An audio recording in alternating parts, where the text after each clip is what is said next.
Welcome people, welcome back to my channel. So in today's video I'm going to be taking you guys on a step-by-step guide on how to travel to Jamaica from the UK during COVID-19. So as you all know, it's a bit different now with the pandemic going on still. For traveling, there are a lot more documents that are required and steps that are required that were not there before. So having traveled to Jamaica recently from the United Kingdom, I'm going to be advising you guys on the steps that I had to take in order to come to Jamaica from the UK. So if this is something that you're interested in knowing, continue watching.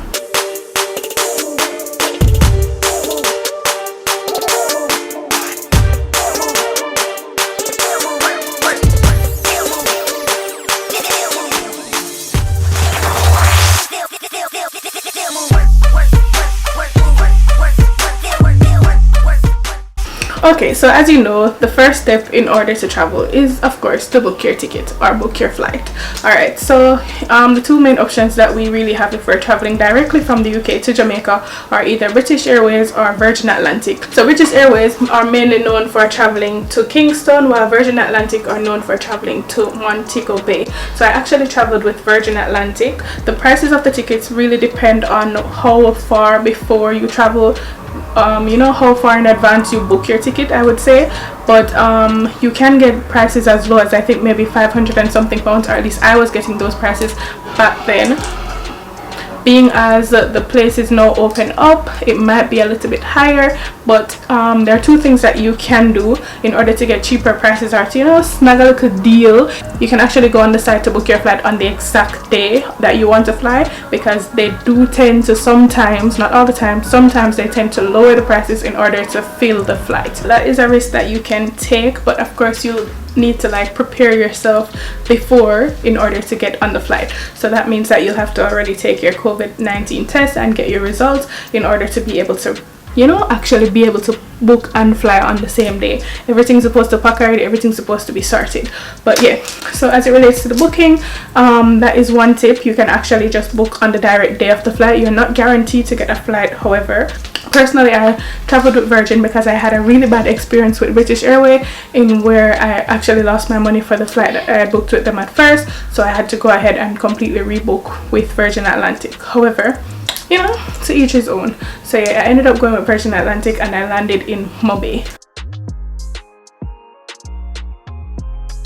Okay, so the first thing that you'll definitely need to do is to get your COVID-19 test done. So in the UK, they're actually trying to convince people, or to persuade people to not to travel during this time. So if it's not something that is important that you want to do in Jamaica, I would also say don't travel if you don't have to. However, yeah, because they're trying to persuade people to not travel, they are not giving free travel. They're not giving free COVID tests for persons that are traveling. They're like, no baby, if you want to go on a holiday, you need to fuck up your money. If you want to get around that and get a free COVID test, then you can definitely go ahead and visit one of the NHS sites and do either a drive-through test or a walk-through test. It is actually going to work. Even though they're trying to persuade you to not take that test, and they will tell you that you have to test with a private lab, that is not the case. If you do choose to test with a private lab, you'll be looking at maybe 120 to 200 pounds depending on where you decide to go. I'm not really sure because I was not going to pay anything. So yeah, I definitely just booked with the drive-through test site at Twickenham Stadium, and yeah, smooth sailing from there on. And I actually had to take my test twice because I did not get to travel on the first day that I was intended to travel, so I had to go ahead and take the test again. And the second time I took it at a pop-up, you know, they have those pop-up test sites that's normally like mobile, like a mobile vehicle. Yeah, so I had a pop-up test site that came up in my area, so I was able to take the second test there. You are supposed to take the test within 3 days or 72 hours before traveling, so please bear that in mind. So 3 days, 72 hours before your flight is supposed to depart, you need to go ahead and take your test. So the second thing that you will need is your travel authorization form from Jamaica. So if you type it into Google, Jamaica travel authorization form, you should be able to find the form. I'll try to attach a picture of it.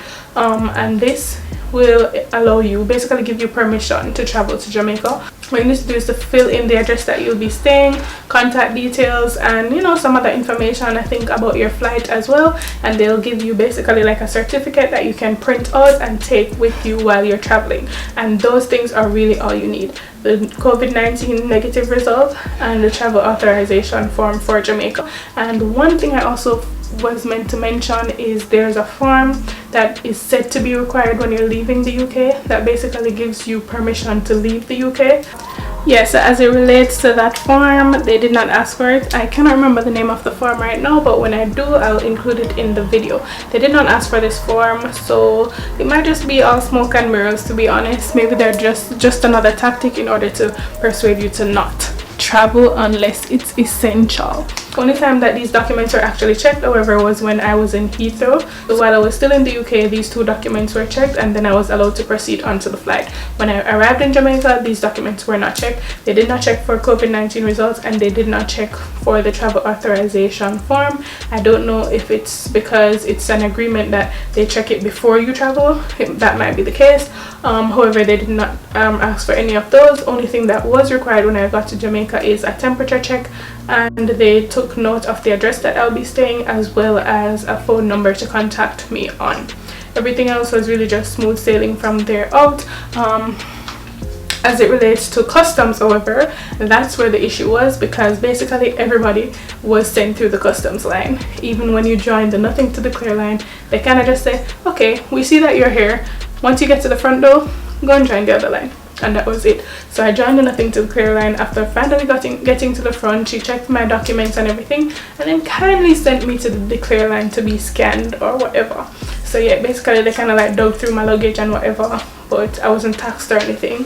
But that did take quite a while. So it took me, I would say, about 2 hours to get through the airport, because my flight landed sometime after 3. I would say about 3:30 to 4 thereabout, and I got through the airport sometime after 5, because the luggage took a while to come, and then I had to join all these lines. So yeah, there was a lot of delay. Alright, so also as it pertains to the procedure once you're in Jamaica. Now I know everybody hears about quarantine order, you have to download the app and then they'll track your location and us dead cow fat.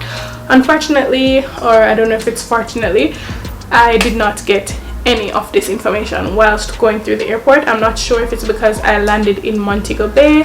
I'm not sure if it's a different procedure as it pertains to Montego Bay and Kingston. However, there was no mention of quarantining. There was no mention of downloading the locator app.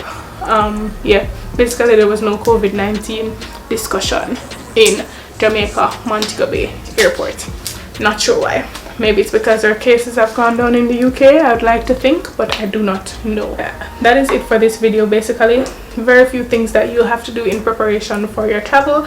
It was actually a much smoother travel than I expected it to be. I don't know, just very fearful that it was going to be okay, they're going to say, oh, you don't have this so you can't travel. You know, I got a bit scared, but it was actually quite smooth, quite easy to go through. So yeah, I hope I haven't forgotten anything, but I hope you found these tips to be useful. I hope you actually found this video to be informative. If you have any questions, please let me know in the comment section below. Also, let me know about your travel experience, and yeah, just let me know how it goes. Keep me updated in the comment section below. If you have made it to this part of my video, please go ahead and like the video as well as subscribe. Share to a friend that might be traveling or a family member that might be traveling and may need the advice. Just let them know what's up.